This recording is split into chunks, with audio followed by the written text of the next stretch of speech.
नमस्कार विद्यार्थी मित्रांनो, यश ट्युटोरियल लर्न विथ फन या यूट्यूब चॅनलवर आपल्या सर्वांचं स्वागत. लर्न विथ फन अभ्यास तर करायचा आहे आपल्याला, पण तो थोडा मजेदार व्हायला हवा, थोडा इंटरेस्ट घेऊन आपल्याला करायचा आहे तो अभ्यास. आणखी मग आपल्याला बायहर्ट पण करायचा आहे. पण आता तुम्ही 9वीला आलेला आहात, बरोबर. आणखी 9वीच्या वाढत्या अभ्यासाबरोबर त्याच्यानंतर 10वीला जाल, आणखी मग पुढं कॉलेज आणखी मग हायर एज्युकेशनसाठी जाल, तेव्हा हा अभ्यास वाढतच जाईल. त्या वाढत्या अभ्यासाबरोबर तुम्हाला जर कोप अप करायचं असेल तर मग फक्त रट्टा मारणं किंवा बायहर्ट करणं हे करून चालणार नाही. मग त्याच्यासाठी काही गोष्टी आहेत त्या समजून घ्यायला हव्यात. अगोदर पहिल्यांदा समजून घ्यायच्या कन्सेप्ट आहेत ते पहिल्यांदा बेसिक कन्सेप्ट क्लिअर असायला पाहिजेत. तुम्ही जे उत्तर लिहिणार आहात, जे आन्सर बनवणार आहात ते तुम्हाला समजलेलं पाहिजेत, आणखी मग तुम्हाला ते बनवता आलं पाहिजे तुमच्या सिंपल इंग्लिशमध्ये. ओके, काही सायंटिफिक वर्ड्स आहेत ते वर्ड्स तर तसेच वापरले जातील किंवा वापरायचे आहेत, पण काही गोष्टी आहेत त्या समजून घेतल्यानंतर आपल्याला उत्तर बनवता येतात. फक्त तुम्ही असं बायहर्ट करायचं म्हटलं तर किती डेफिनेशन्स, हार्डली कुठेतरी कितीतरी डेफिनेशन्स तुम्ही कराल, पण त्या काहीच दिवसामध्ये विसरून पण जाल. पण जेव्हा तुम्ही समजून घेऊन कन्सेप्ट क्लिअर असताना जर तुम्ही स्वतः आन्सर बनवायची जर का पद्धत वापरला तर ही पद्धत तुम्हाला कायमची पुरेशी उपयोगी होईल. समजलं मित्रांनो? मग तुम्हाला फक्त आणखी फक्त समजून घेऊनच अभ्यास करायचा आहे, हे लक्षात ठेवा. ओके, आणखी त्याच्यासाठीच ह्या चॅनलची निर्मिती झालेली आहे. आणखी प्रत्येक लेसन जो आहे तो असाच माझ्याकडून थोडाफार समजून देण्याचा प्रयत्न करेन मी. आणखी तुम्हाला तो समजून घेऊन मग तुमच्या टेक्स्टबुकमध्ये जे आन्सर्स आहेत ते आन्सर्स बायहर्ट करायचे आहेत. समजलं? पण त्याच्यापूर्वी थोडा समजून घेणं गरजेचंच आहे. तुमचा सायन्सचा पहिला लेसन आहे, त्या लेसनचं नाव आहे लॉज ऑफ मोशन्स. ठीक आहे ना? क्वेश्चन आन्सर्स पहिल्यांदा बघायचे आहेत आपल्याला. इथे एक क्वेश्चन आहे पहिला, डिस्टन्स आणखी displacement. Distinguish between distance and displacement. Distance आणखी डिस्प्लेसमेंट मधला फरक तुम्हाला सांगायचा आहे. त्याच्या अगोदर डिस्टन्स म्हणजे काय आणखी डिस्प्लेसमेंट म्हणजे काय हे तुम्हाला माहिती असणं गरजेचं आहे. बघूया आपण डिस्टन्स म्हणजे काय आणखी डिस्प्लेसमेंट म्हणजे काय. ह्या दोन वेगळ्या वेगळ्या टर्म्स आहेत, त्या काय काय आहेत ते पहिल्यांदा समजून घेऊया. डिस्टन्स म्हणजे काय? The distance travelled by a moving body is the actual length of the path covered by the body. Is the actual length. एक बॉडी आहे, मुवमेंट करते, मुवमेंट होते एका बॉडीची. एक ऑब्जेक्ट आहे, तो इथून तिथे जातो, तो कुठल्याही इकडून तिकडून समजा आता मी ते एक डायग्राम काढतोय. इथे आहे ए, इथे आहे बी. ही ए पोझिशन आहे, बी पोझिशन आहे. जी बॉडी आहे किंवा जे ऑब्जेक्ट आहे ते ए पासून बी पर्यंत जातं. स्ट्रेट मध्ये लाईन मध्ये जायचं असेल तर इथून इथपर्यंत जाऊ शकतं ते सरळ. पण ती बॉडी इकडून ट्रॅव्हल होऊन कुठे पण इकडून मग इकडे जाते. मग तो जो पाथ आहे ना, ती बॉडी जिथपर्यंत जाते, ए पासून बी पर्यंत जाते, त्या अलॉंग विथ दॅट पाथ, तो सर्व पाथ आहे, त्या पाथचं डिस्टन्स म्हणजे distance. The distance travelled by a moving body is the actual length of the path. Actual length of the path. समजा या पाथ मधून ती बॉडी गेली तर हे जे डिस्टन्स आहे ना, या डिस्टन्सला डिस्टन्स म्हणणार आहोत, या डिस्टन्सला डिस्टन्स म्हणणार आहोत.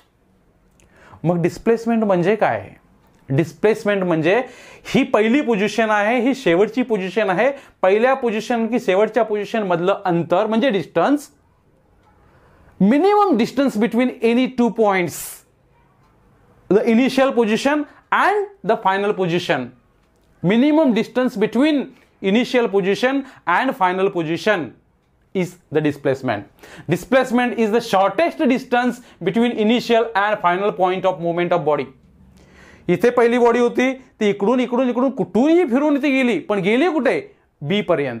मग हे पाथ आहे ते पाथ विसरायचं. तेव्हा आपल्याला फक्त इथून इथं स्ट्रेट लाईन मधलं जे काही डिस्टन्स आहे तेच, स्ट्रेट लाईन मधलं जे डिस्टन्स आहे तेच मिनिमम डिस्टन्स असेल, ते शॉर्टेस्ट डिस्टन्स असेल, आणि त्यालाच आपण डिस्प्लेसमेंट म्हणतो. बरोबर?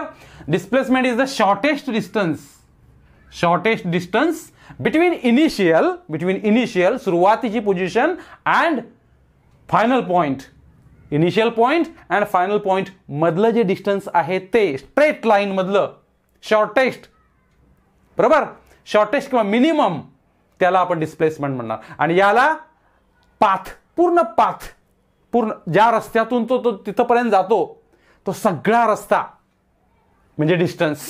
ओके, तुम्ही म्हणता ना किती डिस्टन्स ट्रॅव्हल केलं, मग हे एवढं डिस्टन्स ट्रॅव्हल केलं, जो कुठे जातो तिथपर्यंत. ओके, आता हे एवढं तर समजलं तुम्हाला. दुसरा पॉइंट घेऊया आपण. It is a scalar quantity, it is a vector quantity. It is a scalar quantity, it is a vector quantity. Scalar quantity म्हणजे काय? स्केलर क्वांटिटी म्हणजे ज्याला डायरेक्शनची गरज नसते. बघा, डिस्टन्स इथं ए पहिली पोझिशन आहे, बी लास्टची पोझिशन आहे. ए पासून बी पर्यंतचं डिस्टन्स जे आहे तेच बी पासून ए पर्यंतचं डिस्टन्स आहे. इकडून तिकडे गेलं काय, आणखी तिकडून इकडे आलं काय, डिस्टन्स विल बी सेम. म्हणून त्याला डिस्टन्सला डायरेक्शनची गरज नाही, आणि डायरेक्शनची गरज नाही म्हणून आपण स्केलर क्वांटिटी म्हणतो. स्केलर क्वांटिटी म्हणजे काय, आणखी वेक्टर क्वांटिटी तुम्हाला माहिती आहे. स्केलर क्वांटिटी म्हणजे काय, ज्याला डायरेक्शनची गरज नसते, आणि वेक्टर क्वांटिटी म्हणजे काय, ज्याला डायरेक्शनची गरज असते. मग डिस्प्लेसमेंटला डायरेक्शनची गरज असते असं म्हटलेलं आहे इथे. Scalar quantity it is scalar quantity, that is distance is a scalar quantity. आणखी vector quantity displacement is a vector quantity. म्हणजे डिस्प्लेसमेंटला डायरेक्शनची गरज आहे. डिस्प्लेसमेंट, मग कशी डायरेक्शनची गरज आहे? समजा इथून इथपर्यंत गेलो आपण, म्हणजे एका डायरेक्शनने गेलो, आणखी तिथून परत आणखी इथपर्यंत आलो, तर त्याची फायनल पोझिशन असेल ती सी असेल. ओके, ए पासून बी पहिल्यांदा गेला तो, आणखी तो कसाही फिरत गेला किंवा स्ट्रेट लाईन मध्ये गेला तरी समजा तुम्ही स्ट्रेट लाईन मध्ये पण जा किंवा कुठूनही जा, बी पर्यंत गेला तो, आणखी बी पासून परत सी पर्यंत आला. ओके, म्हणजे ह्या डायरेक्शननं गेला, आणखी या डायरेक्शननं परत रिव्हर्स आला. त्याच्यामुळं फर्स्ट पोझिशन, इनिशियल पोझिशन, आणखी फायनल पोझिशन, ए आणखी सी मधलं डिस्टन्स आहे म्हणजे डिस्प्लेसमेंट. ए आणखी सी मधलं, आता दोन्ही पोझिशन मधलं मिनिमम डिस्टन्स म्हणजे आता ए आणखी सी मधलं डिस्टन्स झालं. आता आपण म्हणणार नाही त्याला ए बी, बरोबर की नाही. म्हणजे डिस्प्लेसमेंट म्हणजे ए आणखी सी मधलं मिनिमम डिस्टन्स होईल, आणखी ते खूप कमी होईल या डायरेक्शनमुळं. इकडून तिकडे जाऊन परत आणखी इकडे दुसऱ्या डायरेक्शननं आपण आलो तर मग इथलं डिस्टन्स आहे ते खूप कमी होईल. And that is just because of the direction. म्हणून काय, तर वेक्टर क्वांटिटी आहे डिस्प्लेसमेंट, ही वेक्टर क्वांटिटी ज्याला डायरेक्शनची गरज असते. समजलं मित्रांनो. इथे डिस्टन्स इकडून तिकडे जा, तिकडून इकडे जा. ओके, कसंही जा, कोणत्याही मार्गानं. ओके, म्हणजे त्याला डायरेक्शनची गरज नाही आहे, पण इकडे डायरेक्शनची गरज आहे. Scalar vector, scalar vector, scalar vector. समजलं. ओके, त्याच्यानंतर थर्ड पॉइंट आहे distance travelled is always positive. Distance travelled is always positive. समजा हे ए पासून आपण बी पर्यंत गेलो, हे अंतर आहे ते किलोमीटरमध्ये आहे किंवा कसंही आहे, ते ऑलवेज पॉझिटिव्ह मध्येच असतं. म्हणजे काय, तर ए पासून बी पर्यंत किंवा बी पासून ए पर्यंत कसंही करा, दॅट इज ऑलवेज पॉझिटिव्ह. म्हणजे पॉझिटिव्ह नंबर्समध्ये असणार, निगेटिव्हमध्ये कधीच असू शकत नाहीये. पण डिस्प्लेसमेंट कसं असतं, displacement may be positive, negative और झिरो. समजा हे ए बी आहे, ए बी डिस्प्लेसमेंट, मग असं ए बी, ए पासून बी पर्यंतचं शॉर्टेस्ट डिस्टन्स. ओके, तर ते पॉझिटिव्ह मध्ये आहे. पण मग बी पासून इथपर्यंत परत आलो आपण दुसऱ्या डायरेक्शननं, तेव्हा हे जे झालं खूप कमी झालं. का, तर हे मायनस झालं. म्हणजे पॉझिटिव्ह किंवा निगेटिव्ह पण असू शकतं. समजा इथून इथपर्यंत जाऊन परत इकडे आला, तो इकडे आला, डी पॉइंट, ए पासून बी पर्यंत गेला, बी पासून परत डी पर्यंत आला, हे तर पॉझिटिव्ह आहे. इथे आल्यानंतर परत इथून इथे, आणखी इथून परत इथे आल्यानंतर झिरो होईल. कारण दोन्ही पोझिशन, फायनल पोझिशन आणखी initial position will be same point. A वरून गेला, बी वरून परत ए वर आला. A is the final position, A is the initial position. आणखी दोन्ही पोझिशन मधलं अंतर काय असेल, तर झिरो. दॅट इज डिस्प्लेसमेंट, म्हणजे झिरो असेल. पण झिरोच्या इकडच्या बाजूला आला जेव्हा, इकडे जाऊन इकडे, इथून इकडे गेल्यानंतर आणखी परत ए पासून इकडे आल्यानंतर मग ते निगेटिव्ह मध्ये जाईल. मग ते निगेटिव्ह मध्ये जाईल. समजलं मित्रांनो. म्हणजे काय, distance travel is always positive. इथे स्केलर आणखी वेक्टर हे कीवर्ड्स आहेत ते लक्षात घ्या. हे पॉझिटिव्ह आहे, हे निगेटिव्ह आहे, निगेटिव्ह किंवा पॉझिटिव्ह, निगेटिव्ह आणि की झिरो और झिरो. पॉझिटिव्ह, निगेटिव्ह किंवा 0, फक्त निगेटिव्ह नाही आहे. ओके, हा झाला थर्ड पॉईंट. त्याच्यानंतर fourth point, distance travelled is always greater than or equal to the displacement. Distance travelled is always greater than or equal to the displacement. समजा हे आणखी हे स्ट्रेट लाईन मधलं जे अंतर आहे ए बी मधलं, त्याला आपण डिस्टन्स डिस्प्लेसमेंट असं म्हणू. पण डिस्टन्स ट्रॅव्हल म्हणजे हे डिस्टन्स आहे, हे स्ट्रेट लाईन मधलं आहे, पण रस्ता तर असा आहे इकडून गेल्यानंतर ते मिनिमम ह्याच्यापेक्षा जास्त असतं. म्हणजे डिस्प्लेसमेंटपेक्षा इक्वल टू म्हणजे सरळ गेलो असतो तर आपण इक्वल टू झालं असतं, डिस्प्लेसमेंट पण इक्वल झालं असतं, आणखी डिस्टन्स आणखी डिस्प्लेसमेंट इक्वल झालं असतं. पण आपण फिरत फिरत जातोय म्हणून ते ग्रेटर आहे. हे डिस्टन्स आहे ते ग्रेटर आहे. किंवा एकदम सगळ्यात मिनिमम जर का डिस्टन्स असेल तर ते डिस्प्लेसमेंट आणखी डिस्टन्स सेम असेल. समजलं की नाही? Distance travelled is always greater than or equal to. तसंच displacement is always less than. Displacement याच्या इनवर्स असं ते स्टेटमेंट आहे बघा. Distance travelled is always greater than or equal to, displacement is always less than. इथे less than घ्यायचं आहे फक्त. Less than or equal to दोन्हीकडे आहे, पण डिस्टन्स डिस्प्लेसमेंटच्या ग्रेटर असतं, डिस्प्लेसमेंट डिस्टन्सच्या लेस असतं. बघा हे आहे, हे डिस्टन्स आहे, आणखी हे आहे ते डिस्प्लेसमेंट आहे. म्हणजे कमी असू शकतं, बरोबर की? डिस्टन्सच्या कमी असू शकतं डिस्प्लेसमेंट. ओके, किंवा इक्वल असू शकतं. दोन्हीकडे इक्वल आहे. म्हणजे इथून इथे सरळ स्ट्रेट लाईन मधलं डिस्प्लेसमेंट पण सेम होईल, आणखी डिस्टन्स पण सेम होईल. समजलं मित्रांनो? तर हे 4 पॉईंट आहेत. The distance travelled by a moving body is the actual length of the path covered by the body. Displacement is the shortest distance between initial and final point of movement of body. Second point, it is a scalar quantity, it is a vector quantity. Distance traveled is always positive, displacement may be positive, negative or 0. Distance traveled is always greater than or equal to the displacement. Distance is always greater than or equal to the displacement. Displacement is always less than or equal to the distance traveled. समजलं मित्रांनो? Okay, तर हा होता पहिला first question. Okay, याच्यानंतर आपण दुसरा question घेऊ. विद्यार्थी मित्रांनो, सेकंड क्वेश्चन आहे distinguish between uniform motion and non uniform motion. Uniform motion म्हणजे काय, आणखी नॉन युनिफॉर्म मोशन म्हणजे काय, हे समजून घ्या पहिल्यांदा.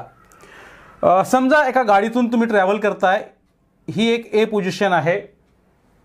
ओके, इथे बी पोझिशन आहे, इथे सी पोझिशन आहे, डी पोझिशन आहे. इथून स्टार्ट करता आणखी इथंपर्यंत जातायत तुम्ही. ओके, आणखी तसंच इकडे सुद्धा सेकंड कंडिशन मध्ये ए बी सी डी या सेम पोझिशन आपण समजूया. म्हणजे काय, एखाद्या वेळेस तुम्ही ए पासून बी पर्यंत, बी पासून सी पर्यंत, सी पासून डी पर्यंत प्रत्येक सेम इंटरवल मध्ये if the body covers equal distance in equal interval of time. Equal interval of time म्हणजे काय ते समजून घ्या. हा इंटरवल आहे, हा इंटरवल आहे, हा इंटरवल आहे, तो सेम आहे. टाइम इंटरवल म्हणजे काय, समजा 1 आवर, इथे 1 आवर, इथे 1 आवर, म्हणजे प्रत्येक एक तासाच्या अंतरामध्ये, प्रत्येक एक तासामध्ये. ओके, इथेही तसंच आहे, एक तास. 1 आवर, 1 आवर, 1 आवर.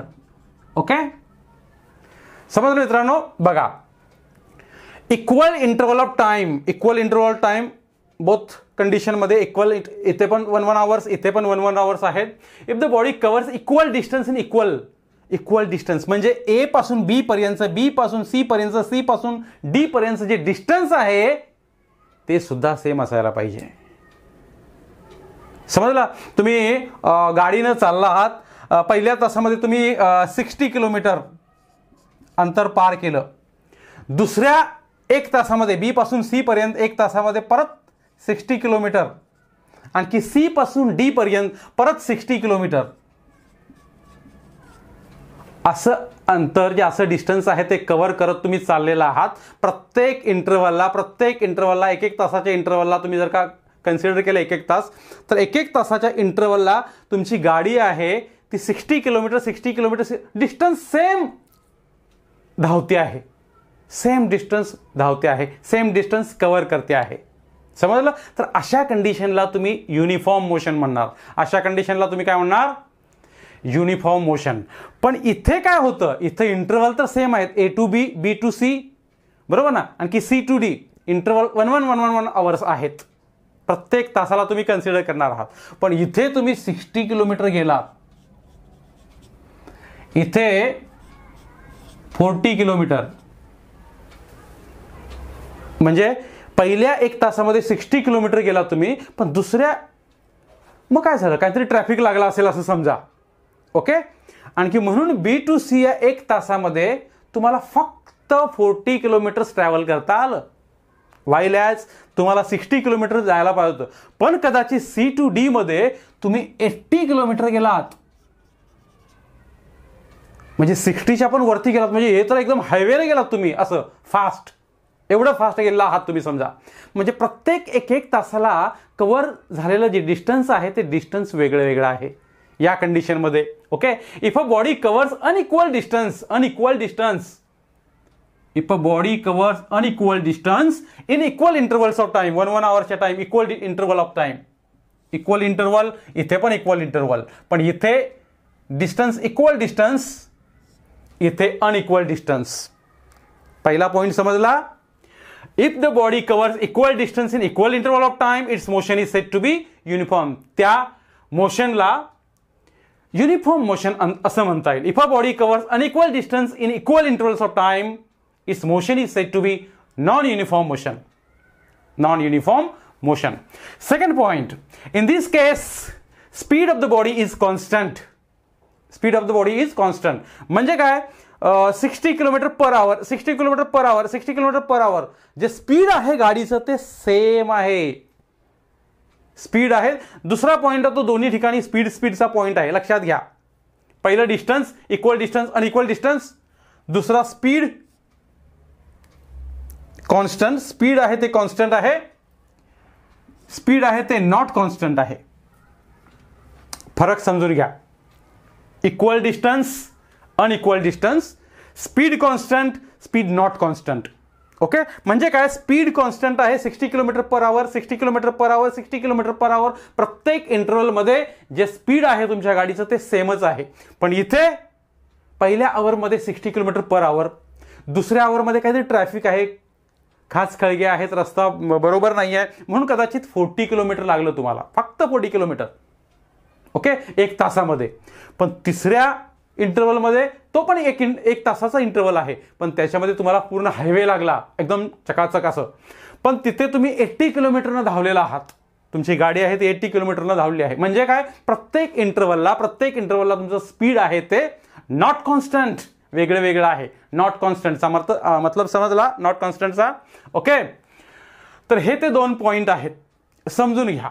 ओके, नमस्कार विद्यार्थी मित्रांनो. तिसरा क्वेश्चन आहे आपला, define, there are some terms, scientific terms आहेत काही, डिस्प्लेसमेंट, डिस्टन्स, वेलॉसिटी आणि एक्सेलरेशन. या 4 टर्म्स आहेत, आणखी या 4 टर्म्सला डिफाईन करायचं आहे तुम्हाला.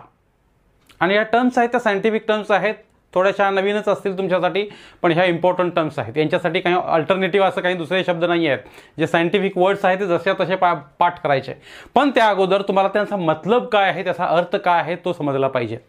ओके, आणि डेफिनेशन्स असतात त्या जशाच्या तशा वर्ड टू वर्डच लिहायचे आहेत, आपल्याला समजून घ्यायचे आहेत, आणखी पूर्णपणे रट्टा मारायचा आहे. ओके, पहिलं आपण बघूया displacement, the shortage distance between initial and final position of the body.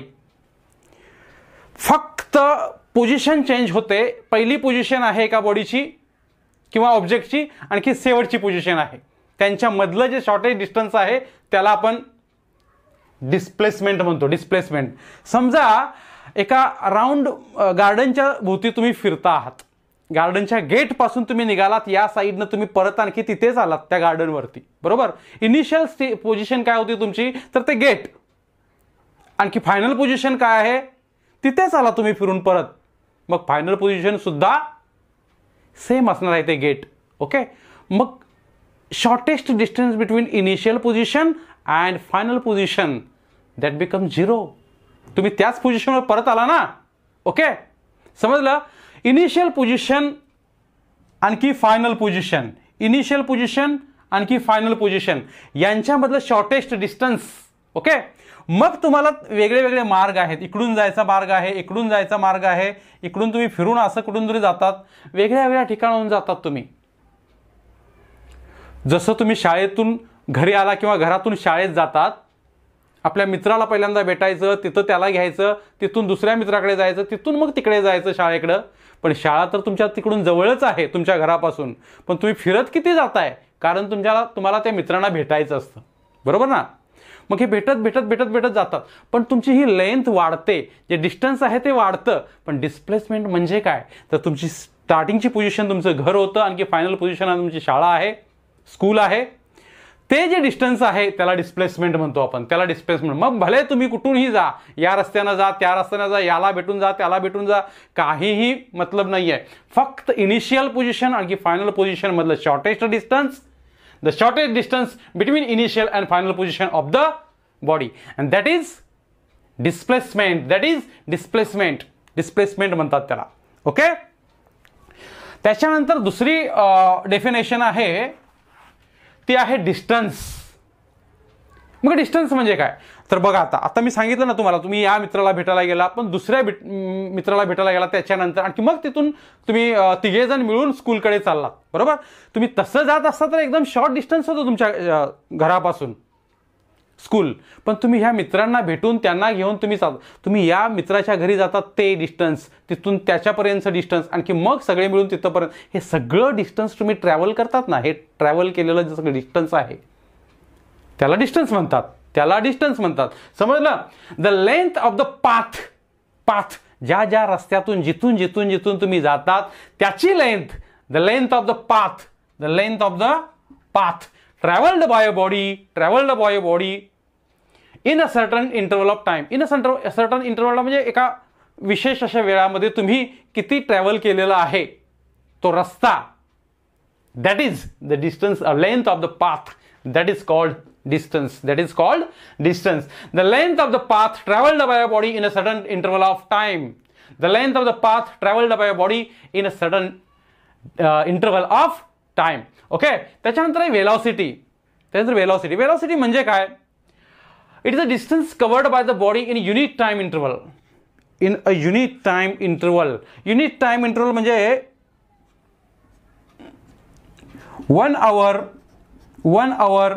1 hour असे इंटरवल आहेत. पहिल्या तासामध्ये इथंपर्यंत गेला, दुसऱ्या तासामध्ये इथंपर्यंत गेला, तिसऱ्या तासामध्ये इथंपर्यंत गेला. ओके, अशा ह्या युनिट टाइममध्ये एक आवर्सच इंटरवल आहे, आणि प्रत्येक ठिकाणी सेम आहे, म्हणून आपण त्याला युनिट टाइम म्हणतो. It is distance covered by the body. Distance एका बॉडीनं कव्हर केला आहे. गाडी इथून पण इथंपर्यंत जातात, पण युनिट टाइम मध्ये जातात तुम्ही, तेव्हा त्याला व्हेलॉसिटी म्हणतात, बरोबर ना? म्हणजे काय, तर 60 किलोमीटर पर आवर हे तुमचं स्पीड असतं, बरोबर? त्या स्पीडलाच व्हेलॉसिटी म्हणतात. अर्थात स्पीड आणखी व्हेलॉसिटीमध्ये असं थोडासा डिफरन्स आहे सायंटिफिकली, पण समजून घ्यायला तुम्ही समजू शकता की स्पीडच्या जवळपास व्हेलॉसिटी आहे. व्हेलॉसिटी म्हणजे तेच, जसं आपण म्हणतो ना लोकल लँग्वेजमध्ये स्पीड, त्यालाच व्हेलॉसिटी असं म्हणायचं आहे. पण तरीही मी एक सांगतो की स्पीड आणखी व्हेलॉसिटीमध्ये स्लाइटली डिफरन्स आहे. Okay, velocity is the distance covered by the body in unit time interval. Distance covered in unit time interval. Okay, हे झालं व्हेलॉसिटी. मग ऍक्सेलरेशन म्हणजे काय? Acceleration it is the rate of change of velocity. Rate of change of velocity म्हणजे काय?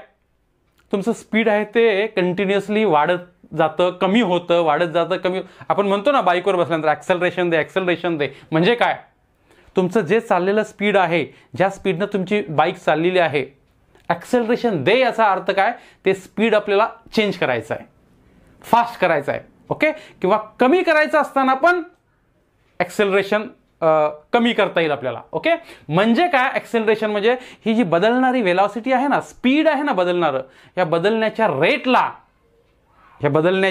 Speed बदलण्याच्या रेटला किंवा व्हेलॉसिटी बदलण्याच्या रेटला, स्पीड आपण लोकल लँग्वेजमध्ये म्हणू, पण इथे सायंटिफिक लँग्वेजमध्ये तुम्हाला डेफिनेशन लिहायची आहे म्हणून सांगतो. Velocity is a correct word velocity. Rate of change of velocity, rate of change of velocity, velocity बदलण्याचा जो दर आहे, स्पीड बदलण्याचा दर, वेलॉसिटी बदलण्याचा जो दर आहे, कमी जास्त कमी जास्त कमी जास्त ॲक्सेलरेशन, त्यालाच ॲक्सेलरेशन म्हणतात. It is rate of change of velocity, it is rate of change of velocity. म्हणजे 60 km/h गाडी गेली, पुढल्या एक इंटरव्हलमध्ये गेलं 60चं 70, 70चं 80, 80चं परत 40, कारण रस्ता काहीतरी रफ वगैरे आहे, काहीतरी अशा कारणामुळं तुम्ही कमी स्पीड करताय, व्हेलॉसिटी कमी करताय. याचा अर्थ व्हेलॉसिटी कमी करताय सायंटिफिकली. व्हेलॉसिटी कमी होणं, व्हेलॉसिटी जास्त होणं, आणि हा रेट जो आहे चेंज होण्याचा, कमी जास्त होण्याचा, व्हेलॉसिटी कमी जास्त होण्याचा जो रेट आहे त्याला ॲक्सेलरेशन म्हणतात. It is the rate of change of velocity, it is the rate of change of velocity, it is the rate of change of velocity. समजलं मित्रांनो? तर या 4 डेफिनेशन्स अशा आहेत. यानंतर पुढच्या काही डेफिनेशन्स आपण बघू. मित्रांनो, यानंतर काही डेफिनेशन्स आहेत. Uniform circular motion, force, inertia, आणखी मोमेंटम. या 4 डेफिनेशन्स कशा बाहेर करायच्या आहेत आपल्याला बघा, लक्ष देऊन बघा. युनिफॉर्म सर्क्युलर मोशन म्हणजे काय? एक कोणताही ऑब्जेक्ट आहे, एक बॉडी आहे कोणतीही, ती एका स्पेसिफिक ऑब्जेक्टच्या भोवती फिरते आहे, म्हणजे सेंटरच्या भोवती सर्क्युलर मोशनमध्ये फिरते. समजा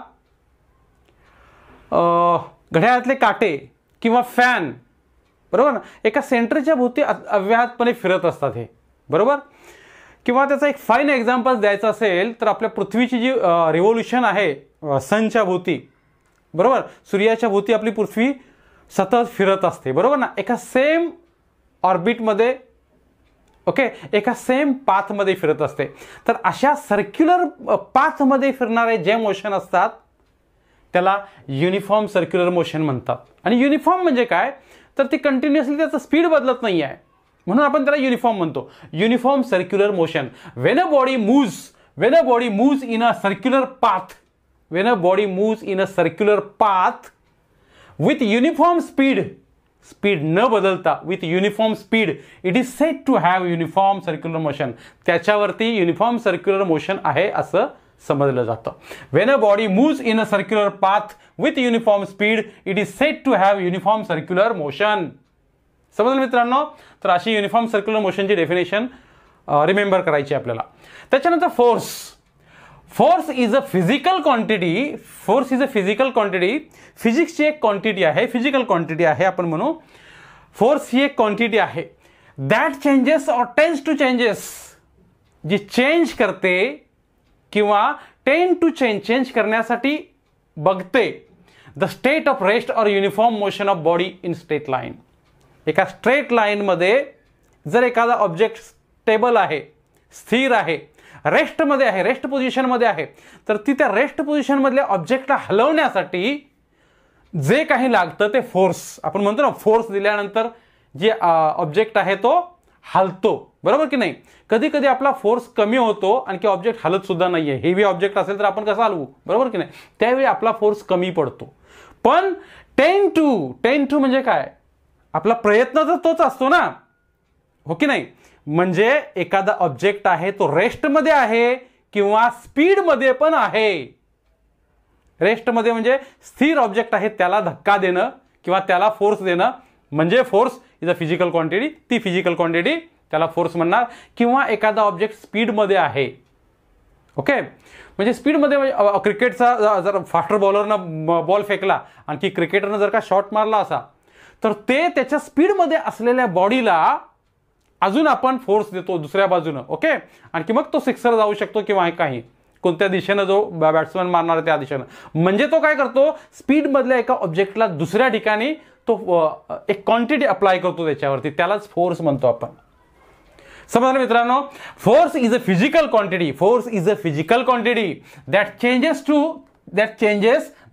or tends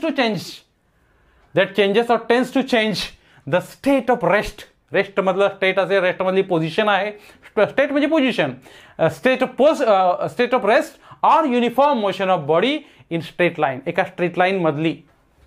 समजलं मित्रांनो? ओके. त्याच्यानंतर inertia, the tendency of body to resist acceleration or change in a state of rest और स्टेट ऑफ मोशन. समजा एखादी स्थिर एक ऑब्जेक्ट आहे, तर स्थिर ऑब्जेक्ट आहे त्याला ॲक्सेलरेशन टू रेझिस्ट ॲक्सेलरेशन किंवा चेंज इन अ स्टेट, त्याची चेंज स्टेट करण्याची आपण कोशिश करू, आणखी त्या ऑब्जेक्टची जी एक टेंडन्सी असते तिथेच राहण्याची, त्याला हलायचं नाही आहे, त्या टेंडन्सीला आपण इनर्शिया म्हणतो. एक्झाम्पल तुम्हाला देतो म्हणजे समजेल तुम्हाला. इनर्शियाचं एक्झाम्पल काय आहे? एक शॉल आहे, समजा शॉलवरती एक ग्लास आहे किंवा एक ऑब्जेक्ट आहे कोणताही, आणि ती शॉल आपण अशी ओढली खिचली तर जो वरचा ऑब्जेक्ट आहे तो तिथंच राहण्याचा प्रयत्न करतो, शाल बरोबर येणार आहे, तिथेच राहण्याचा प्रयत्न करतो. त्या ऑब्जेक्टच्या त्या टेंडन्सीला इनर्शिया म्हणतात. आता हा ऑब्जेक्ट स्टेबल होता, रेस्टमध्ये होता, ऑफ रेस्ट याचं एक एक्झाम्पल झालं. स्टेट ऑफ मोशनचं एक एक्झाम्पल घेतो, म्हणजे कशा ऑब्जेक्ट आहे ते मोशनमध्ये आहे, ते मोशनमध्येच राहणार अशी त्यांची टेंडन्सी असते. जरी त्याची मोशन आपण बंद केली, काढून घेतली तरी. म्हणजे काय, तुम्ही एक एक्झाम्पल देतो तुम्हाला. तुम्ही बसमधून ट्रॅव्हल करता, ट्रॅव्हलनं एकदम ब्रेक लावला, एकदम ब्रेक मारला, एकदम पटापट, तुम्हाला काहीच समजलं नाही आहे, ओके, तर तुमची बॉडी आहे ती पुढच्या बाजूला अशी फेकली जाते. म्हणजे तुमच्या बॉडीमध्ये एक मोशन होतं, त्या मोशनमध्येच तुमची बॉडी टेंडन्सी आहे तुमच्या बॉडीची की ती पुढे जाण्यात, थोड्या वेळासाठी तुम्हाला ते पुढे जावं लागतं. पण तुमची बस तर तिथेच थांबलेली असते की नाही. म्हणजे मोशनमधली बॉडी असते ती आपली टेंडन्सी असते ती मोशन दाखवते, रेस्टमधली बॉडी असते ती आपली टेंडन्सी आहे ती रेस्ट दाखवते. म्हणजे ग्लास शॉलवरला तुम्हाला समजलं, या दोन्ही गोष्टीवरून तुम्हाला इनर्शिया म्हणजे समजलं आहे. प्रत्येक बॉडीच्या आतमध्ये ही एक इनर्शिया, ही एक टेंडन्सी असते.